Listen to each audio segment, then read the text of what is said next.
Hey guys, TYT Sports RotoWire with Ben Mankiewicz, Liss from RotoWire.com. I'm Heather Ankeny, and we want to do a real quick weekly fantasy league segment here. You got some guys you're eyeing for this weekly lineup? Yeah, daily fantasy, DFS, weekly fantasy, whatever you want to call it. I haven't looked at the salaries because there's Fan Duel and DraftKings and Fantasy Aces. There's a bunch of different ones, and here's no problem for the free promotion, guys. But here's a couple guys I think are likely to be cheap that you could use, around your stars that are obvious to play. And one of them is Jonathan Stewart. If D'Angelo Williams is scratched again in Pittsburgh against Pittsburgh, I just think that is a weak run defense. And Stewart, didn't look great, but was very involved this week. So 15 carries, 37 yards. 22 of those 37 came on one carry. He was 14 for 14 the rest of the way. 14 but he's for 15. Jonathan Stewart. But don't worry about that because that's just situational. I don't think he's washed up. I would worry about it. Okay, well, you're worried. I would use him as a cheap play if D'Angelo Williams is scratched. You've mentioned Niles Paul in the waiver wire segment. Darren Sproles, depending. I actually wrote this down before the game. Now he might not be so cheap. Stephen Ridley, again, you don't really know with New England, but they are 14.5-point favorites at home.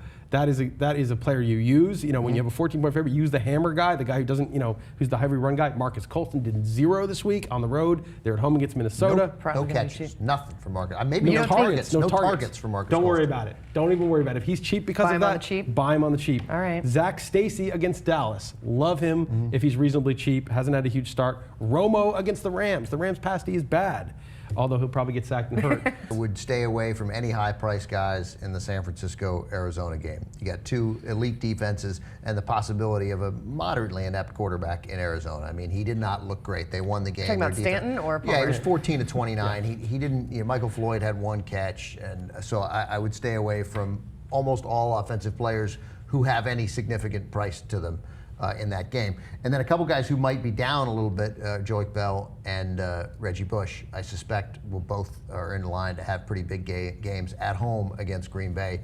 Green Bay and Detroit, in Detroit, always seems like we're looking at 42-38. So I would jump on those guys who probably won't be that highly priced. Good general point is look at the over-unders in the Vegas spreads, and the bigger ones, that's who you want to start. The smaller ones, that's who you want to avoid. And I survived this week with my Green Bay? Obvious Denver pick. No, I was actually really stoked when I love Green Bay, but I was so excited because most of my pool was on Green Bay. Right. But I took Denver and I won. Who are you taking this week? Yeah, Denver was kind of shaky though. It was scary. They're going into shell mode. There's two standout games here. Obviously, New England is a massive favorite at home. And I think that's sort of the easy game. Yeah. And then this pretty easy game, even though they're only 9.5, is the Saints at home. I'm going to look at the numbers. If there's substantially fewer people taking the Saints, I'm going to take the Saints. So if far, that's what it looks like, just so you know. Then I will probably end up with the Saints. If it's about even, I'll probably take New England. Okay. Yeah, I mean, again, if you're the league that we're in, you can buy back in, so there's a temptation to take somebody bad. If forced to choose New England, Oakland has lost more than 15 straight 10 o'clock East Coast starts for them, 10 o'clock, 1 o'clock on the East Coast. It seems inconceivable that game could go Oakland's way. Right. Like, even in the weirdness of the NFL, that seems inconceivable. The Patriots don't win. Don't say that. Now you're making me nervous. Well, I would love it. I would love it if Oakland won that game. Everyone's going to be on New England. And your second choice is clear. And by the way, we're shooting this on Tuesday morning, Tuesday afternoon East Coast time.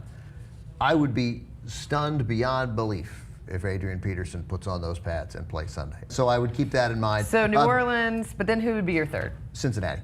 Okay. Cincinnati, a really quality team. No AJ Green though, no receivers. I got it. We did some power rankings this week, and there, if you just flew in from Mars, and I couldn't think of any other planet. I was like, what are they? There's Mars and Mars. So if you flew in from Neptune. And watched the NFL on Sunday, these last 2 weeks, the Bengals would seem like the best team in football. They're not, and we have other perspective on that. We know who Andy Dalton is, but they're good, and that defense is good. The Saints have burned me 2 years in a row, and I just can't. I just personally can't go with the Saints. You probably picked them on the road. Don't let your biases infect, from the past. But there's still gut involved in a lot. That's not great if it's not based on bias. Right. Yeah. And you should learn your solar system better. Thanks, guys. Pluto. Good luck. No, it's not a planet.